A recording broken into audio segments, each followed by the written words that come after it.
Hello and welcome to my evaluation video for 7 Hours. 7 Hours is a first-person, point-and-click survival horror game inspired by games like Five Nights, Scrutinized and the Welcome to the Game series. It's also inspired by Mary Shelley's Frankenstein in terms of its narrative. So, as we enter into the game here, I'll explain about the actual story and narrative behind the game. In 7 Hours, you play as a character named Robert Bass, who is responsible for creating life. After creating life, he builds this creature, which is a dragon, known as Beta. During his early life, Beta is very happy, as Robert Bass educates him about the world, about his surroundings, about pretty much everything.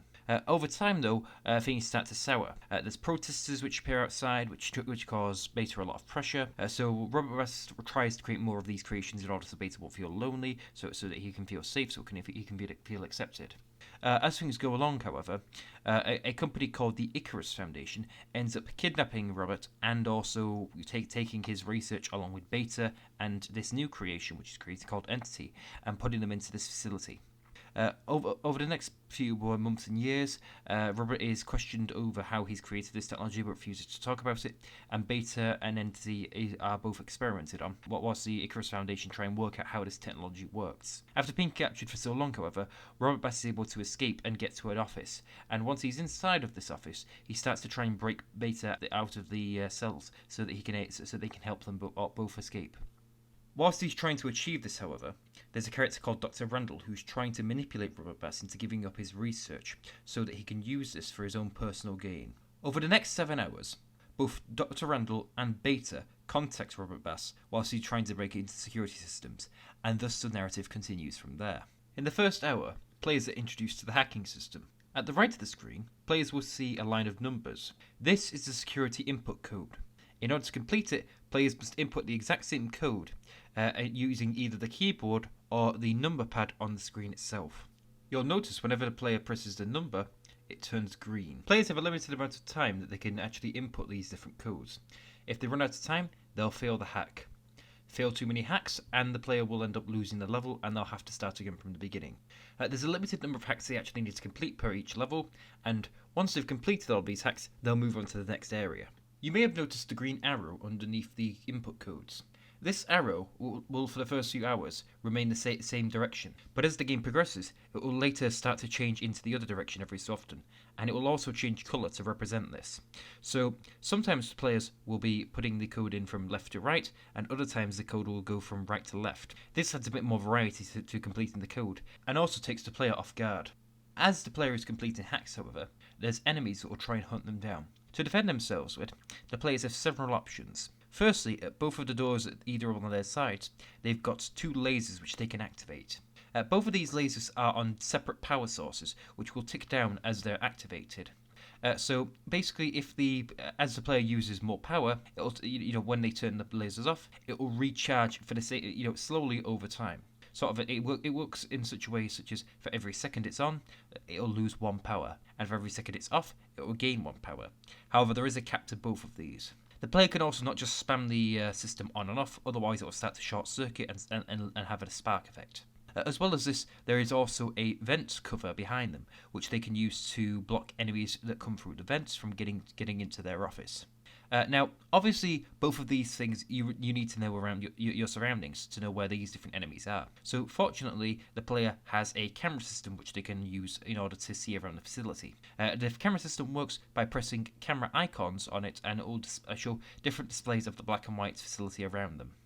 One thing that the player also unlocks later on in the later hours is a feature known as the speaker. So this speaker basically will play a loud sound effect in any area where they press the correct speaker for that location. The player can actually hear this speaker as from around the facility, depending where they are, and they can use any speaker on any one of the cameras at a time as long as they're on it. In terms of enemies, there is currently several types of enemy within the game itself. The first of which is the Hunter and the Sparky. Both of these enemies work in the same sort of way, where they both attempt to get into your doors. The Hunter from your left door and the Sparky from your right door. Both of these can be blocked off with the lasers, but you have to make sure that you don't use too much power, so be very careful with that. As well as this, there's also O1 and O2. who are vent crawler style enemies who will try and get into your office via the vents. You can block these enemies off by using the vent cover and blocking their path, and then they'll leave eventually. In the later hours, you'll start to encounter a creature known as the Watcher, which is partially inspired by the shoebill bird.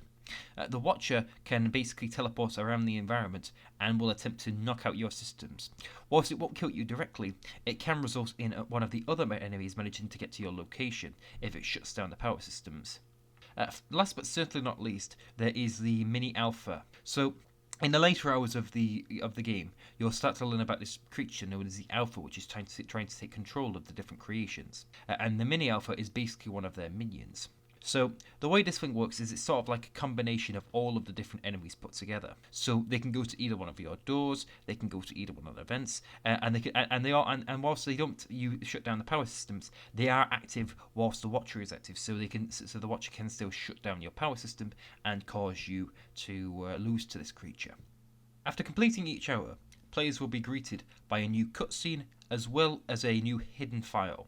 So both of these things will add to the lore and the actual, story of 7 Hours. So the cutscenes themselves will usually showcase Beta, either up close or via a camera within his cell, and you'll get some information about what's happening on his side of the story whilst you're trying to break him out.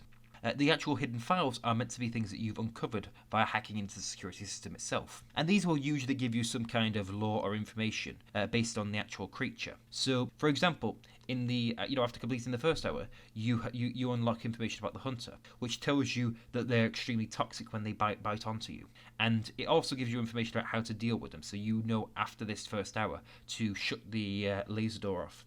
One thing you also unlock as you progress throughout the game itself is that on the whiteboards in front of you, you'll start to see information about these different creatures appear, which will give you a very quick bit of information on how to actually take them down and deal with them. So next to the Hunter, for example, it will just say turn on laser. One thing I'm particularly proud of is something that happens near the end of the game. So, as the player progresses through the different hours, they'll eventually uncover this one file, which is an email from someone, which gives you a bit of information about something within your office itself, where basically you have to unlock this filing cabinet, which has a code which you actually have to input from the email itself. So by putting this into the filing cabinet, you actually unlock the cabinet and find a USB with it inside of it. And this is the hidden file you find in the next hour.